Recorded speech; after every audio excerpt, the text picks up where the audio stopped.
Good evening. Welcome back to Part 2, Tales That Terrified Series 2 finale.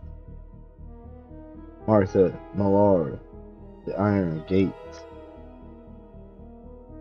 We're still currently here at our favorite felines, where again, kitty cats of all sizes and shapes, waiting here for you to take them to their forever home.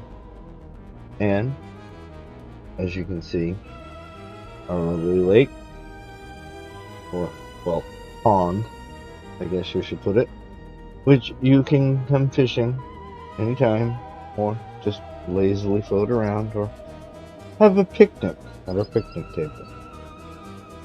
Again, favorite felines, thank you for having us. And let us get in to Part 2.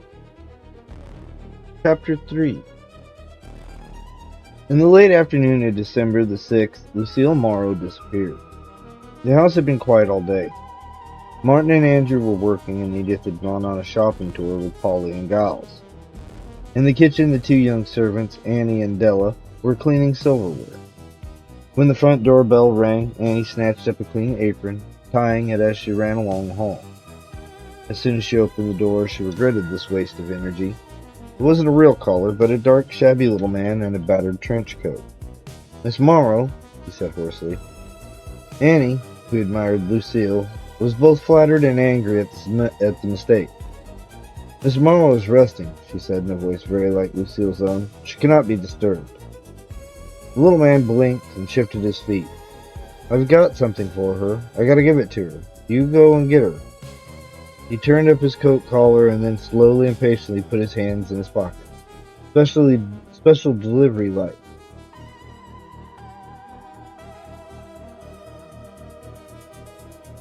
"I'll take it," Annie said. "And why can't you use the back door is more than I can say." "Very special delivery," the man said, but his voice lacked conviction. He seemed to have lost all interest in the matter and wasn't even looking at Annie anymore. "What the hell, you give it to her, I give it to her, what's the odds? Here." He brought one hand out of his pocket and thrust a parcel at Annie. Then he turned with a jerk and walked away, his head lowered against the wind. Annie closed the door and looked at the parcel. It was a small rectangular box wrapped in plain white paper. Perfume, Annie thought, and shook it to see if it gurgled. But the parcel remained non-committal, and neither gurgled nor rattled. Briskly, Annie mounted the steps and knocked on Lucille's door. "Come in," Lucille said. "Yes, Annie?" "A parcel for you," Annie said. "A funny little guy brought it." "Man," Lucille said. "Funny little man, then," Annie said. "Don't you think my grammar is getting swell, Miss Morrow? Though I noticed today I sound just like you." "Yes," Lucille said. "You're a very clever girl." "Oh, I'm not really clever," Annie said modestly. "I just figure here's my chance to get cultured, so I try to get cultured." "That'll be all, Annie." "I figure chances don't grow on trees. I could be making more in a war plant, but what would I be learning? I tell Della." Still waited in silence, and after a time the silence penetrated into Annie's consciousness, and she returned with a small sigh and went out. She had barely reached the kitchen when she heard the scream. It rushed to the house like a wind and was gone. "My goodness," Della said. "What was that?" The two girls looked at each other uncertainly. "I guess it was her," Annie said. "I never heard her scream before. Maybe she twisted her ankle. Maybe I'd better go up and see." But when Annie went up, Lucille's door was locked. "Miss Morrow," Annie called. "Miss Morrow, you hurt yourself?" There was no answer, but Annie thought she heard breathing on the other side of that door. "Hey," Annie said. "Miss Morrow." "Go away," Lucille said in a harsh whisper. "Go away, don't bother me." "Della and me, we figured you twisted your ankle or something." "Go away!" Lucille screamed. Her spirit bruised, Annie returned to the kitchen. "Well, I like that," she told Della. "You hear her? She yelled at me." "And her usually so quiet," Della said. "But then she's just at that age. Sometimes they go off like that." Della snapped her fingers. "Who?" Annie said. Women, Della said mysteriously. At that age. Hysterics and fits over nothing. Maybe she didn't like what was in the parcel. Say it was jewels, emeralds, say, and she didn't like them. Say she gives them to us. To us, Annie breathed. Oh, Lordy. A necklace, say. The silverware was forgotten. The emeralds were sold, except 2. We should keep one apiece, Della said. Money was invested in war bonds. I believe in war bonds, Annie said. And flowered chiffon dresses and mink coats. Exactly alike, Della said. Wouldn't that be cute? Except you're fatter than I am, Annie said. Her argument over a red roadster was interrupted by the ringing of the telephone. Red, said Annie, is vulgar, and picked up the telephone. Yes, Dr. Morrow. I'll call her, Dr. Morrow. She turned and hissed at Della. Him for her, you go and tell her. Well, I won't. Nobody can call me vulgar and expect favors all the time. Stubbornly, she turned her back, and Annie, seeing that nothing short of a sharp pinch would move her, decided to go herself.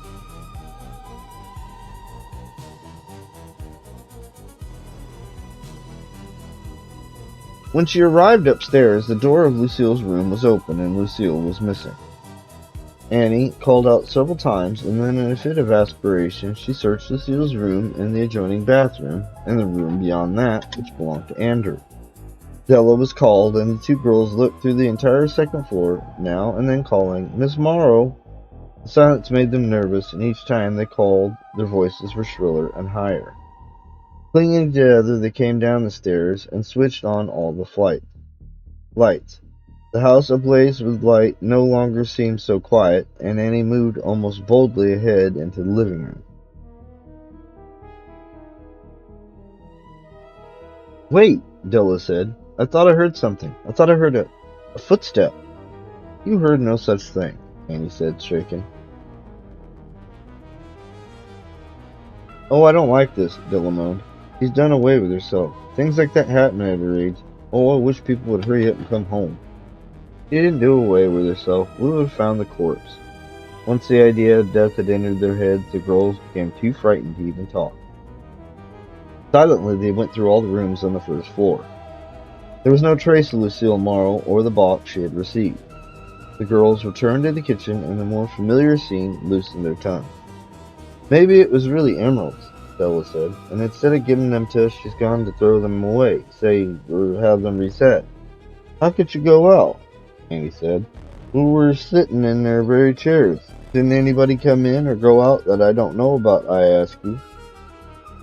We could go up again and see if any of her coats are missing. I don't want to. I was just saying we could. Annie's curiosity was whetted. A minute later, the girls were on their way upstairs again. In the clothes closet, Lucille's dresses hung, ready to be worn, and the shoes lay on the racks, ready to be stepped into. It's like looking at a dead person's things, Della whispered. You know, after they're dead, when you sort out their clothes and they're all ready and only nobody to wear them. Oh, shut up, said Annie, intent on studying the coats. I got a funny feeling, Annie. Oh, you and your feelings. It would serve you right if she walked in here right this minute and fired us both for getting into her things. Dreading this possibility, and yet feeling that it would be an improvement on their present situation, they cast long, fearful glances toward the doorway. But Lucille didn't walk through the door, and neither of the girls ever saw her again. They returned to the kitchen, and Della suddenly noticed that the telephone receiver was still hanging on the line. Instead of merely presenting this fact to Annie, Della, true to her nature, opened her mouth, put one hand over it, and with the other hand pointed towards the telephone. Annie, whose back was to it, gave a shriek and swung around to meet whatever doom Della's open mouth and quaking finger indicated. Seeing only the telephone, she whispered, faint with relief, I thought you saw something. Him. You forgot him. Oh, Lordy. You better phone him back. Oh, Lordy, he'll be mad. But Annie did not give him a chance to be mad. She told him immediately and bluntly that his wife had disappeared. Have you gone crazy, Annie? Andrew demanded. Plum disappeared, Dr. Morrow, honestly. Annie, kindly. Oh, I know how it sounds, Dr. Morrow. Nobody can tell me how it sounds. Della and me, we're scared. We've been through all the rooms except ours, and there ain't a trace of her, I tell you. Where's my sister? Andrew said. Let me speak to her. She didn't come back yet. Then you two incompetents are there alone. Della and me, Anna said huffily. We may not have an education, but we got eyes, and Miss Marle has plumb disappeared. Right after the man brought the box, we heard her scream, and I went up and she told me to beat it. And that's the last thing she said to me on this earth. And I'll be right home, Andrew said. Meanwhile, don't get hysterical. Miss Marle was very likely went out for a walk. Without a coat? Annie said, and paused slightly. What's this about a coat? Her coats are all in her closet. Della and me, we looked, and they're all there. See here, Annie, Andrew said in a calm voice. Don't get excited. You know Miss Marle fairly well by this time. Has she ever done anything that wasn't practical and reasonable? No, sir. Then hold the fort till I get there. Maybe it wasn't something she'd done. Maybe it was something somebody done to her. That Andrew had already hung up. Slowly Annie did the same and turned to face a feverish-looking Della. But there's nobody here, Della said. Maybe not. Oh, you're trying to scare me again. What'd he say? He's coming home. Right away? That's what he said. You don't believe us. He says she went for a walk. A walk in this weather in a short-sleeved dress, I ask you. And anyway, does she ever go for walks? Not that I know of, Della agreed. But you can't tell at her age.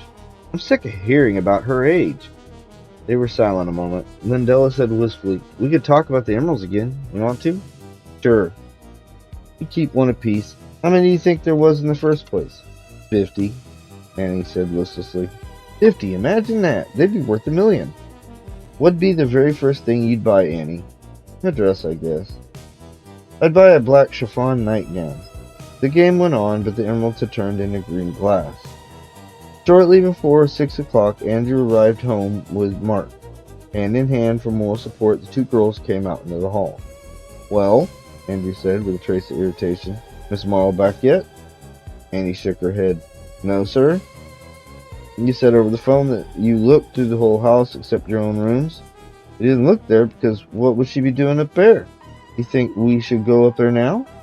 Don't bother, Andrew said and turned to Martin. Run up to the third floor, will you, just as a precaution. All right. Martin flung his coat and hat on the hall table and descended the steps, 2 at a time. Andrew took off his own coat in a leisurely manner. What are all the lights on for? Della and me, we felt better with them on, Annie said. Della's got bad nerves. It wasn't just me, Della muttered. Turn off some of the lights, Andrew said. His refusal to get excited made the girls calmer. Della's mind began to function again, and she went out to the kitchen to start preparing dinner, leaving Annie to tell about the man with the parcel. Annie couldn't remember whether the man was short or tall, dark or fair, young or old. She knew only that he was sinister. By sinister, no doubt you mean shabby, Andrew said dryly. Go on. The light was dim, and they didn't notice him much because he should have come to the back door. Andrew listened patiently as she described the box and the conversation. But Annie noticed that he kept one eye on the steps, waiting for Martin to return. Martin came back looking partly amused, partly aspirated. Crazy as it sounds, he said. She's gone. Father silenced him with a look and turned to Annie. All right, Annie, you may go. It's simply a matter of waiting for Miss Marle to come back. What gets me, Annie said, is the coats. What coats? Martin said. You may go, Annie, Andrew repeated sharply. Annie left and remarked to Della that never ever until today had Dr. Marle or Miss Marle spoken roughly to her. Left alone in the hall, Andrew and Martin glanced uneasily at each other. Crazy as hell, isn't it? Martin said. A grown and capable woman goes out of the house and everyone begins to imagine things. If she went without a coat. Annie says there's none missing. Come in here. I don't want those two to hear us.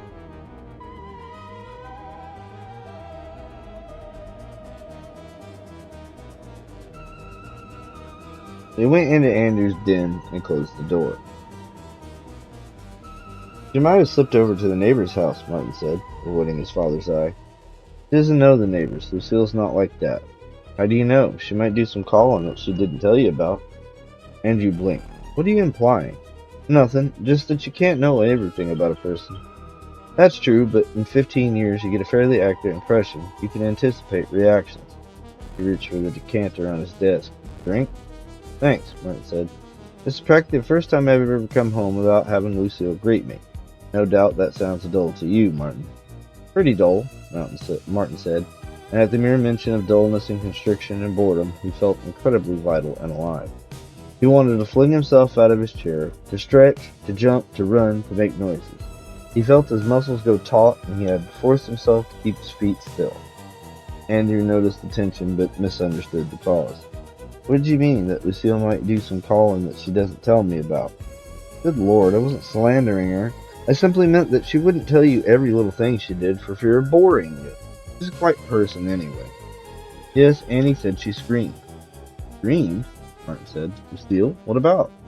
She wouldn't tell Annie. Andrew leaned his head on his hands. He looked grayer and more tired than Martin had ever seen him look before. How old he is, Martin thought, how old and settled. Intolerant of age and inactivity, Martin began impatiently to move the stuff about on Andrew's desk. He emptied and then filled a pen. He arranged some books. He scribbled his name on the blotter and he folded a page from the memo pad into a fan. Being a doctor's wife, Andrew said, is a hard job. Being a second wife doesn't make it any easier. Yet Lucille has never complained. What's that you're staring at? Nothing, Martin said. Piece of paper. Someone's burned holes in it with a cigarette. Put it down then, don't fidget. You're as jumpy as Edith. Odd. What? These pictures, they look like my mother. Somebody's burned the eyes out. What? Give it to me. Andrew took the paper and looked at it briefly. Nonsense. Not a bit like your mother. I think so. More implications, Martin? Not at all, Martin said politely, and tossed the paper aside as if it suddenly bored him. You believe, Andrew said, that Lucille drew pictures of Mildred and then mutilated them? Well, what does it matter? It matters to me. If you like, when Lucille comes back home, I'll ask her. Good Lord, no. I'll insist on asking her, Andrew said. Martin pounded his fist on the desk. Nearly all his arguments with his father left him with this feeling of helpless rage against Andrew's naivete. After 25 years of being a doctor, Andrew seemed never to have lost his faith in human nature. Martin, who had no faith in anyone but himself and no religious convictions beyond the basic one that he was God, alternately respected and despised his father. The two men watched each other across the width of the desk. The return of Lucille was now an issue between them, and their faces had a waiting look. At 6:30, Edith arrived. She had left Polly and Giles dining at the Oak Room, and had rushed home in the conviction that everything would go wrong in the house if she didn't. The fact that everything had already gone wrong was explained to her vividly by Annie as soon as she opened the door. After the first shock was over, Edith plunged into the mystery and upset the whole house with her splashing and churning.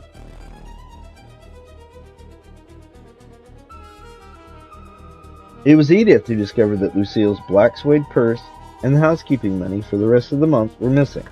Stella and Annie vigorously denied going near the drawer where Lucille kept her purses. Edith believed them. So she told Andrew Lucille must have taken it herself. But why? I don't know. Perhaps she wanted to go out and buy something. That's the simplest explanation. She wasn't wearing a coat. Nonsense, Edith said. I'm not pretending to know why she went out, but I refuse to believe any sensible person will go out in this weather without a coat. She may have worn one of mine. Edith's coats, however, were all found in her closet. It was Della who backed up Edith's belief in what a sensible woman would do. Della had gone up to her room on the 3rd floor to change her uniform. Her discarded one, tear-stained because Edith had called her a moron, she tossed into the closet. She saw that someone had disarranged the clothes.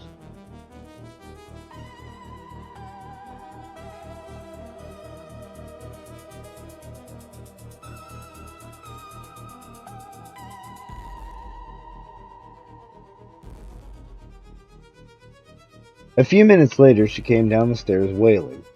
My money! She screamed at Edith. My coat and money! She took it! She's a thief! A common thief! $20 and a reversible raincoat had been taken from Della's closet. The coat, beige garbandine on one side and red plaid wool on the other, was practically new, and not even a $50 check mended Della's broken heart. Though the manner of Lucille's departure now seemed to be explained, Edith, the taking of Della's coat, merely deepened the mystery. Why Della's coat? She said. Why not one of her own? It's as if she was escaping and didn't want anyone to recognize her. No, Andrew said. No, I don't believe it. And the money. Yes, Andrew, she ran away. The girls swear they didn't hear her go out. They went upstairs and looked for her. That was when she got out, Edith said. She ran up to hide in Della's room, and they were looking through hers. When they went downstairs again, they were searching the living room. She came down with the coat and purse and the money. She put her hand over her eyes to blot out the picture. How vivid it seemed, how grotesquely easy it was for the mind to twist Lucille's placid smile into a crafty grin, to add slyness to the quiet eyes and furtiveness to the slow movements of her body. Perhaps I looked like that to someone, Edith thought. We were all protected by a veil of trust. I must think of her as she was. But the veil was already torn, and the crafty grin and the furtiveness became clearer. Suspicions grew in Edith's mind like little extra eyes. And then, Edith said, she simply went out the back door while the girls were in the living room. Simply, Andrew said with a sharp, mirthless laugh. Simply. Edith flushed. I'm terribly sorry, Andrew. Sorry? Another magnificent understatement, my dear. I don't want you to be sorry for having spoken your mind. If you believe that my wife is a thief, and perhaps worse, you can't help it, any more than Martin can help it. I haven't said anything, Martin said. Yet. Keep quiet, Martin, Edith said. She went over to Andrew and placed her hand on his shoulder. Andrew, I'm sorry, I don't know what to think. He smiled up at her wryly. Then why think? If Lucille went away, she had a reason to go. She'll be back. Edith and Martin exchanged glances over his head. And if she had a reason, Andrew continued, she had a right to go. People should be allowed a certain freedom of movement. Didn't get the feeling that they are constantly required to be someplace at some specific time. They should have certain periods where nothing whatever is expected from them. This is very like a lecture, Edith said coldly, directed against me. Perhaps deservedly, Edith. You're a driver. You can't help it, I know, any more than I can help allowing myself to be driven for the sake of Pete. What does all this have to do with Lucille? Nothing, Andrew said. Nothing at all. I was just talking. You aren't usually so talkative. I keep thinking, he said with a vague gesture, I keep thinking, suppose when she was up in her room, she had a feeling that she was in prison. As she must suddenly escape, that the very walls were a weight on her. When I feel like that, I escape to my office. I run like a hare back to my pregnant women, my neurotic young girls, my ladies with cysts and sorrows and headaches and backaches and constipation. Really, Andrew, Edith said, frowning. Women, Andrew said. I don't know how many there are in the world, but I think I've seen half of them, and they're all constipated. Father had a couple drinks before you came, Martin said. Yeah. You know you can't drink, Andrew. I'm sorry, that was just funny. They're all constipated. That's perfect. Please go away, Edith. Please go back and sit down someplace. But Edith refused. She was incapable of sitting down as she was keeping quiet. Pacing the room, she went over all the facts again, returning in the end to the unanswerable question. Why? Why? Martin echoed. Perhaps Father's right. She felt like that, and off she went. Edith shook her head. No, that's quite incredible. You know what a thoroughly sensible person Lucille is. If she felt like that, she would simply have gone for a nice long walk or something. People aren't always capable of making sense, Andrew said in a strange way. There are voices in the mind. He leaned forward and fixed his eyes on her. Look, Edith. See, it's like a jungle, the mind, dark and thick, with a million little paths that the light never reaches. You never know the paths are there until something pops out of one of them. Then, Edith, you might try to trace it back, looking for its spoor and tracks. And you go so far, just so far, but the path is too twisted, too lightless, too soundless, timeless.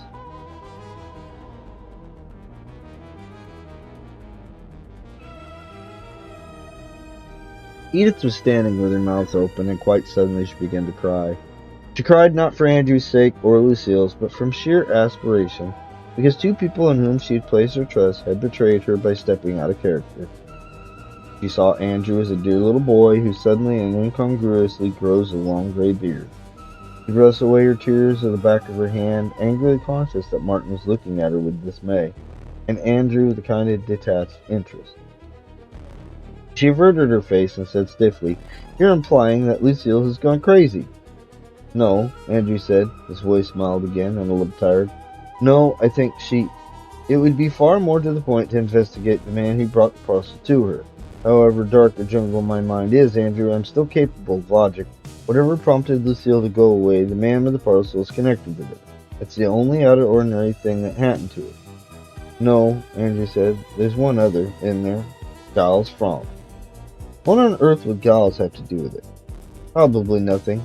Like yourself, I'm simply being logical. Good Lord, Martin said. I haven't been able to get a word in. I agree with Edith about the man with the parcel. Trouble's finding him. What are the police for? Edith said. The police, Martin said dryly, are for finding people. 4. My wife, Andrew said, has disappeared. Ah, Inspector Bascom said, and folded his big square hands on the desk in front of him. He was a heavy, sour-looking man with bitter little eyes that seemed to fling acid on everyone they saw. He was thinking, so your wife has disappeared. Yours and a couple thousand others, including mine, with an electrician from Hull. The details, please, he said without inflection. They're rather peculiar. Why, sure they are, Bascom thought. The details are always peculiar. What isn't peculiar is how the wives turn up again when they are left flat and broke. Except mine. He said, sit down, Dr. Morrow, and make yourself comfortable. There's rather a long form to be filled out, her description and so forth. Bascom watched him as he sat down. He felt very glad that Morrow's wife had disappeared because Morrow was the kind of man he hated most, next to electricians. Goddamn whiskey ad, he thought. Men of achievement, men of tomorrow. Even the top drawer had women troubles. What a goddamn shame. Thinking of whiskey ads reminded him of the bottle of scotch he had hidden in the files. He tried to forget it again, being extra crisp and businesslike. Name? Lucille Alexandra Morrow. He wrote rapidly. Lucille Alexandra Morrow. Female, white, age 45, red gold hair, long, blue eyes, fair skin, no distinguishable marks. The red gold hair reminded him of the scotch again. His hand jerked across the paper, leaving a spray of ink. He looked up to see if Morrow had noticed, but Morrow wasn't watching him. He had his eyes fixed on the lettering on the glass door, Department of Missing Persons. Kind of fascinates you, doesn't it? Bascom laughed. I read it 1,000,000 times a day.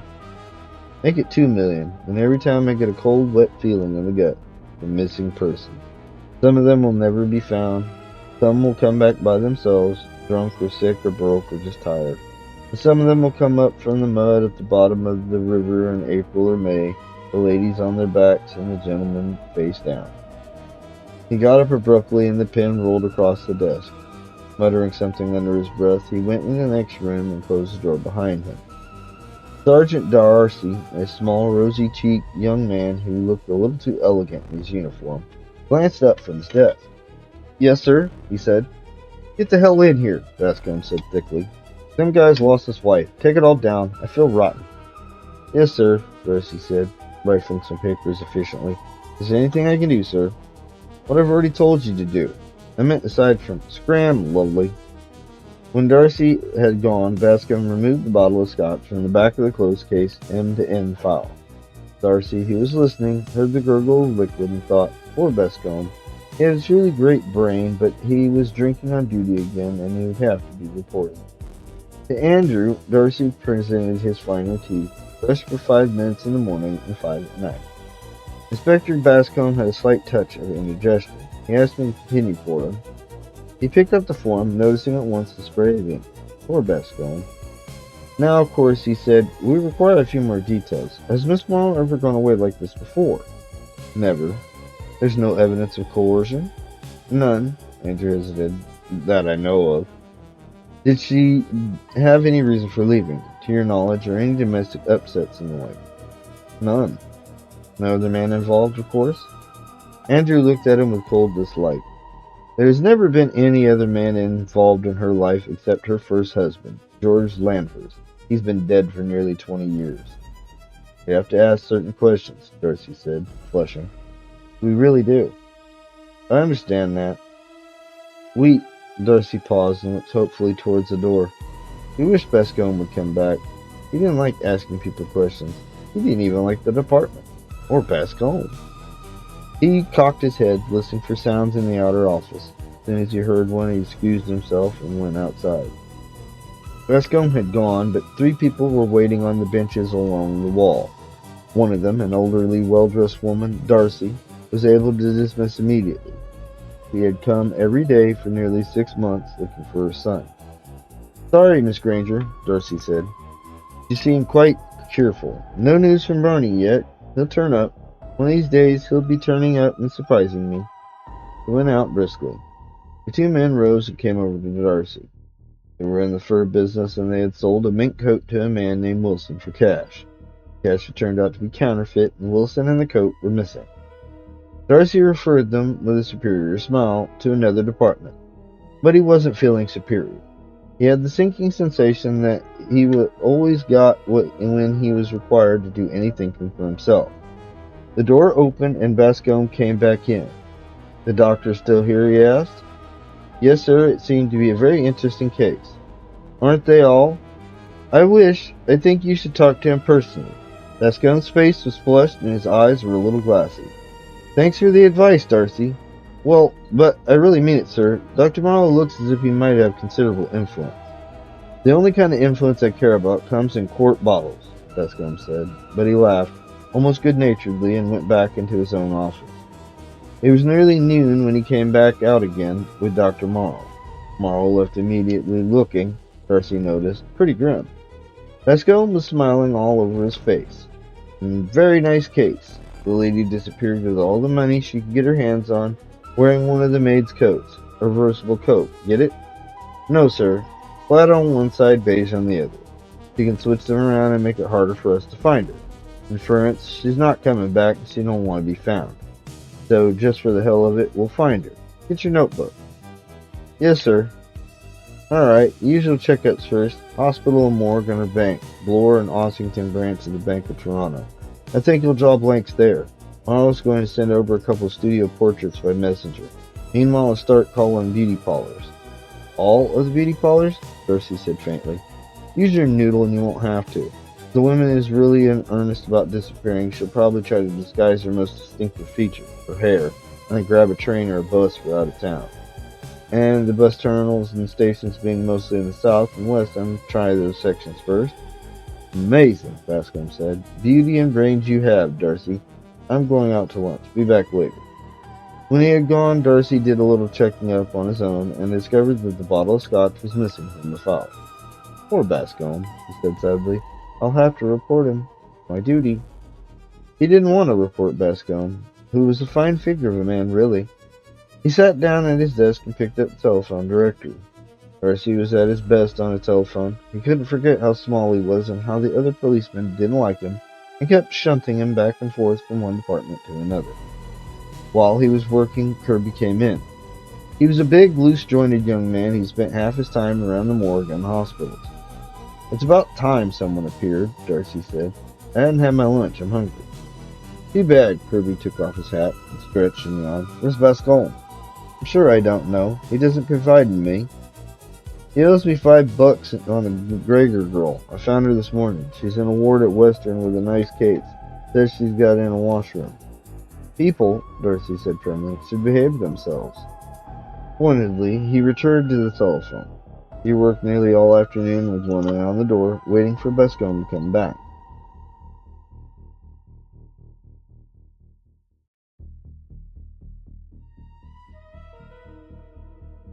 At 4:30, he became quite excited by a telephone conversation he'd had with Miss Flack, who owned and operated the Sally Ann hairdressing parlor in Sunnyside. He tried to get Bascombe's apartment on the wire. Nobody answered. "I'll report him," Darcy whispered. "I really will. It's high time." He went up to Sands' office. The Allen Hotel is on a little street off of College. A red brick building caked with soot, it has passed through many phases in its long life. It has been, in turn, a private hospital, a barracks, an apartment house, and a 4-bit flop house. The Liquor Act was passed just in time to save it from the wreckers. A few licks of paint, extra chairs and tables, a new neon sign, and a license to sell beer and wine transformed the old building into the Allen Hotel, a fairly prosperous tavern with dubious clientele. The clientele was kept under control by a large tough bartender and a number of printed prohibitions which were strictly enforced. No checks cashed, no credit, no spitting. There were other prohibitions also, but these were not printed on signs. The bartender attended to them himself. He would sidle up beside a customer and say gently, "No pimps," or sometimes, "No fairies." Not that he gave a damn about them, but he was afraid of the health and liquor inspectors that came around. He didn't want the place to close up. His salary and the rake-off he got from the beer salesman, he was buying a house out in the East End for his family.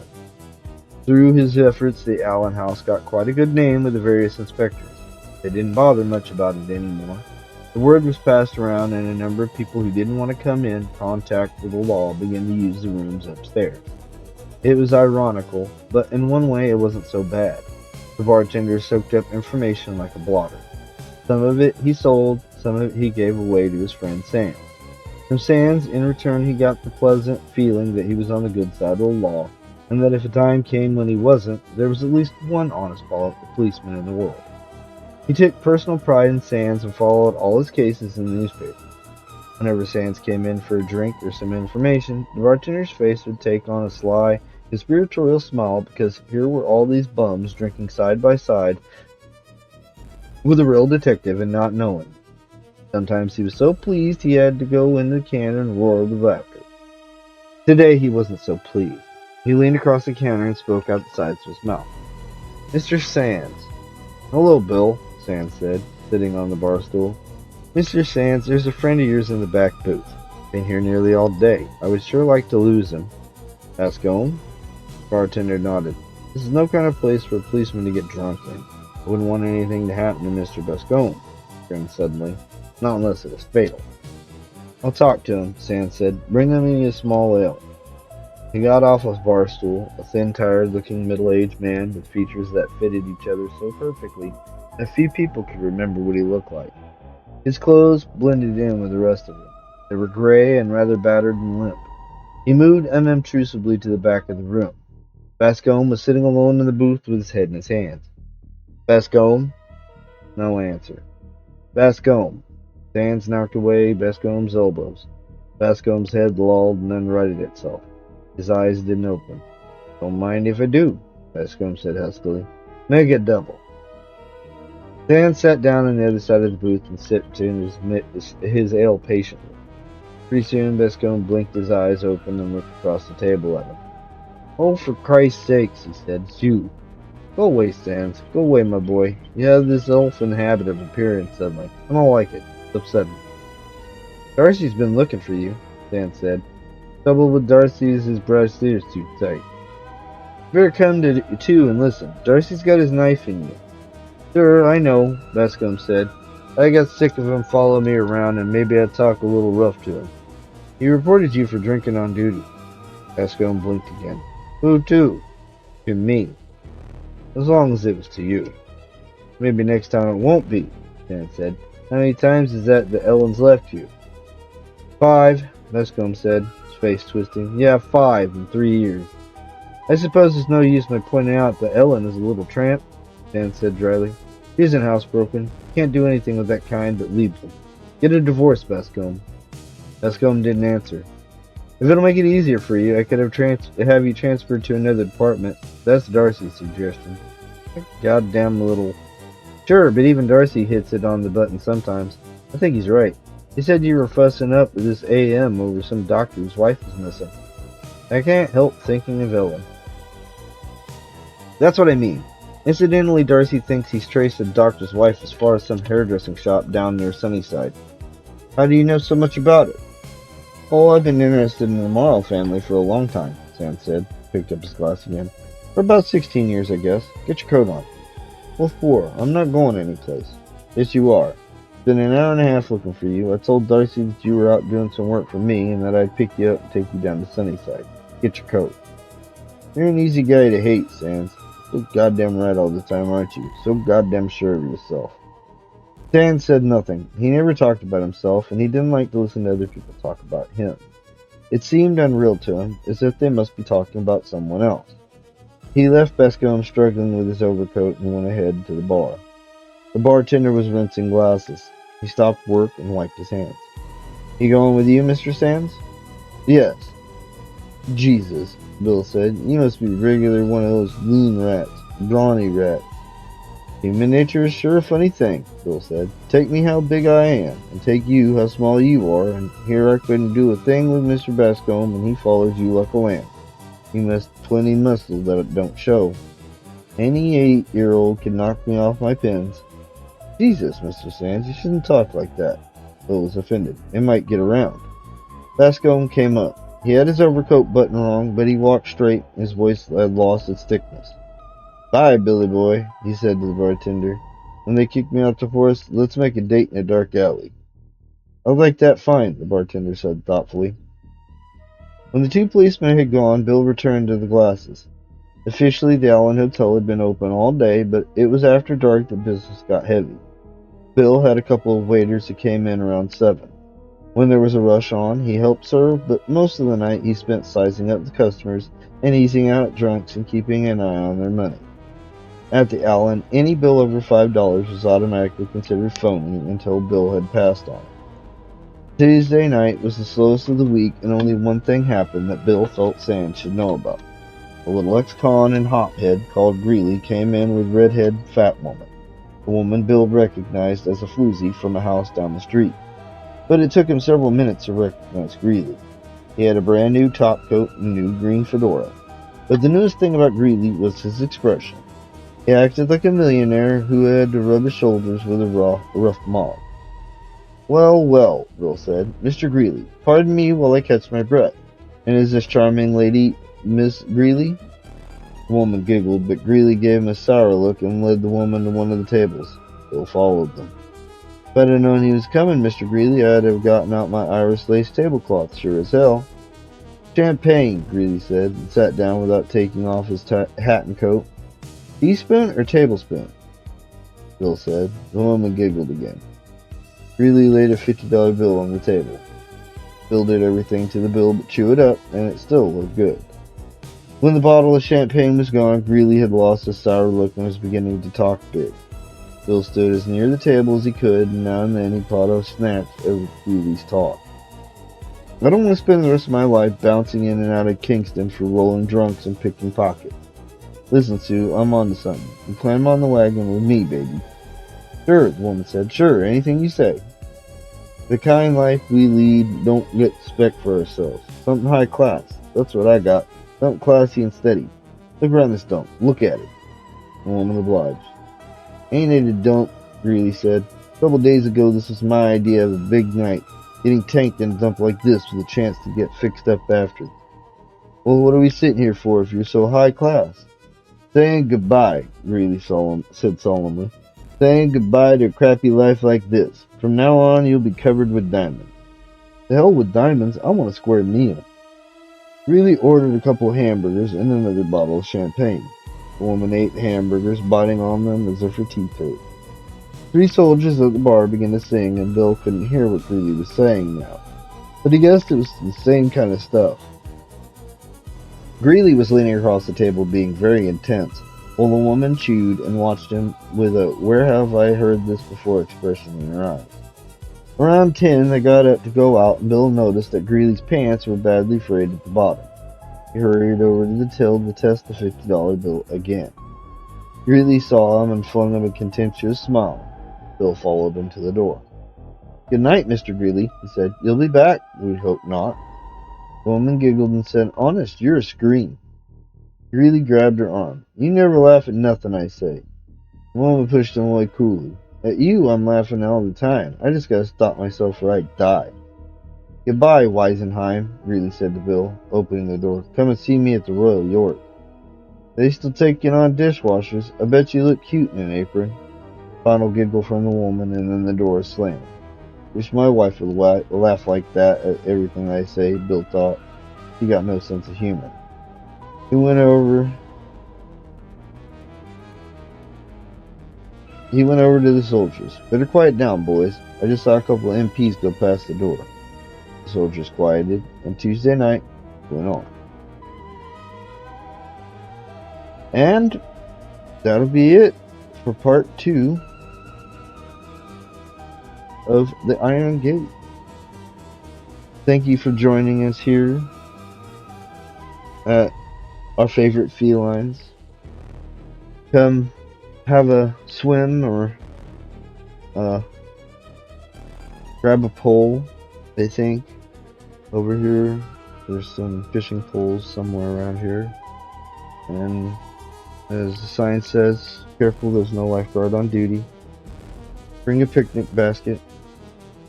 Promise, no Yogi Bear. At least I don't think so.